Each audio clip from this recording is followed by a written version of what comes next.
The first time Kale Vari saw her, the entire imperial court was laughing. She stood alone at the center of the obsidian hall, beneath the colossal holographic banners of the Strix Empire. Her posture was straight, almost defiant, but her eyes betrayed what the laughter could not conceal. Years of humiliation etched into her soul. Princess Elora Astrix, the Empire's shame. Kale had arrived on the capital world of Virex Prime only hours earlier, summoned from the outer colonies as part of a diplomatic exchange. A former frontier commander turned imperial envoy, he was used to hostility, suspicion, even contempt. But what he witnessed now was something different, ritualized cruelty masked as tradition. "Let her speak," one of the High Lords sneered, his voice amplified through the chamber. "It may be amusing." Elora's hands clenched at her sides. She was not deformed, nor weak. Her crime was far more unforgivable in the Strix Empire. She had failed. Years ago, during a border conflict, Elora had commanded a diplomatic fleet meant to secure peace with the free systems. Instead, an assassination attempt on her life had shattered negotiations. The resulting war cost millions of lives. Though the truth was buried, that the attempt was orchestrated by the Imperial Council itself, Elora bore the blame. A princess who brought war instead of unity. A symbol of disgrace. Kale felt something stir in his chest as the laughter echoed. He had seen injustice before, but never so publicly savored. Princess Elora Astrix, the Emperor's voice thundered from the throne, cold and absolute. "You may return to your exile wing. Your presence has fulfilled today's entertainment." The word entertainment drew another wave of laughter. Elora bowed, not in submission, but in survival. As she turned to leave, her gaze swept the chamber and met Kale's. For a heartbeat, the noise vanished. Her eyes were not broken. They were burning. The woman behind the shame. Kale did not intend to intervene. Intervening in imperial politics was a death sentence, especially for an outsider. Yet hours later, he found himself standing outside the restricted wing of the palace, the place where disgraced royals were kept, not imprisoned, but erased. The guards hesitated when he approached. "I'm here on envoy authority," Kale said calmly, flashing his clearance sigil. "I wish to speak with Princess Elora." They laughed. "She doesn't receive visitors," one guard scoffed. "No one wants to be seen with her." Kale's voice hardened. "I do." Something in his tone unsettled them. After a long pause, the doors opened. Elora's chamber was modest, almost Spartan, nothing like the luxury expected of royalty. She stood by a transparent wall overlooking the endless cityscape, her reflection fractured by neon lights. "You shouldn't be here," she said without turning. "Association with me is unwise." Kale stepped closer. "So I've been told." She turned then, studying him. "Why?" The question wasn't hostile. It was weary. "Because I saw how they looked at you," Kale replied. "And because I know what it's like to be blamed for crimes you didn't commit." Her expression tightened. "You know nothing about me. Then tell me." Silence stretched between them. Finally, Elora spoke, not as a princess, but as a woman stripped of illusion. She told him of the negotiations, the hidden orders, the assassins disguised as peace envoys. She told him how the council needed a scapegoat to justify war, and how she had been perfect. "They didn't just ruin my name," she said quietly. "They rewrote history." Kale felt anger coil in his gut. "Then why stay?" She laughed bitterly. "Where would I go? I am the Empire's shame. Every system knows my face." Kale met her gaze. "Not every system believes their lies." Choosing her above the Empire. Word spread quickly. Kale Vari's imperial envoy was seen openly visiting Elora Astrix.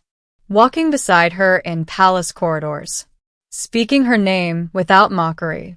The court was outraged. The emperor summoned Kale within days. "You overstep," the emperor warned. "That woman is a liability." "She is a truth you buried," Kale replied. The temperature in the chamber dropped. "You would defend her?" the emperor asked. "Even knowing what it costs?" Kale did not hesitate. "Yes." Gasps rippled through the council.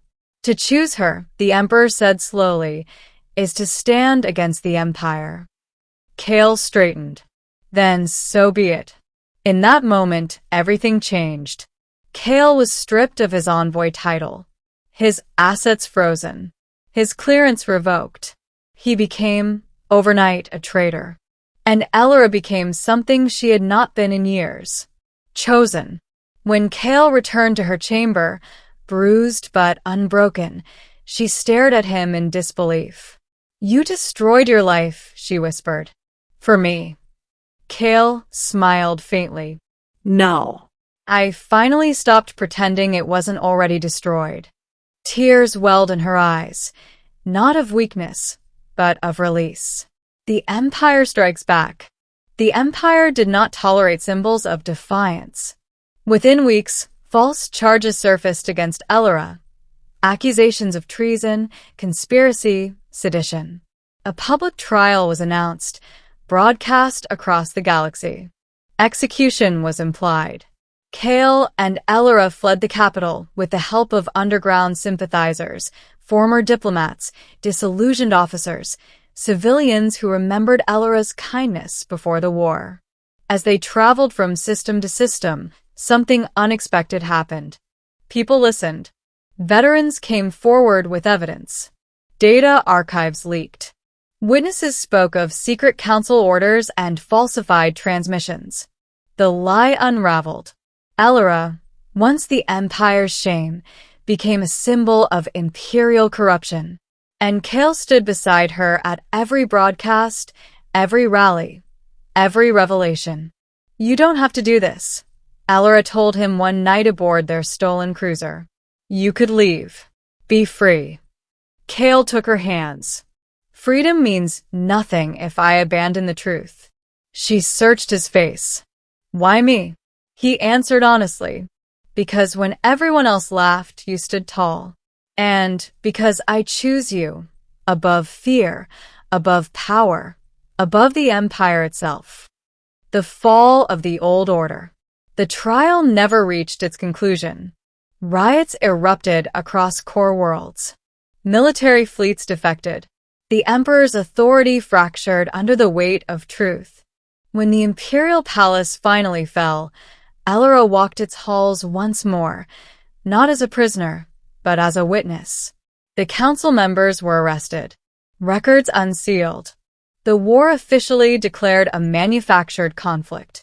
History was rewritten again, this time correctly. Elora was offered the throne. She refused. "I will not rule an empire built on silence," she said. "Let something better rise from its ashes." A provisional council was formed.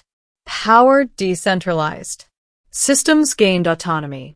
And Elora Astrix, once shamed, once erased, became the architect of reform. The ending, chosen at last. Years later, on a quiet world far from imperial monuments, Elora stood beneath an open sky, watching twin suns sink below the horizon. Kale joined her, older now, lines etched by battles and belief. "Do you ever regret it?" she asked softly. "Choosing me?" Kale smiled, the same steady smile that had defied an empire. "Every day, I'm grateful." She turned to him, emotion shimmering in her eyes. "They called me the Empire's shame." "They were wrong," Kale said. "You were its truth." Elora took his hand, not as a princess, not as a symbol, but as a woman finally seen. The galaxy would remember wars, revolutions, fallen thrones. But somewhere in its vast history, a quieter story endured. That when an empire cast a woman aside, One man chose her above all.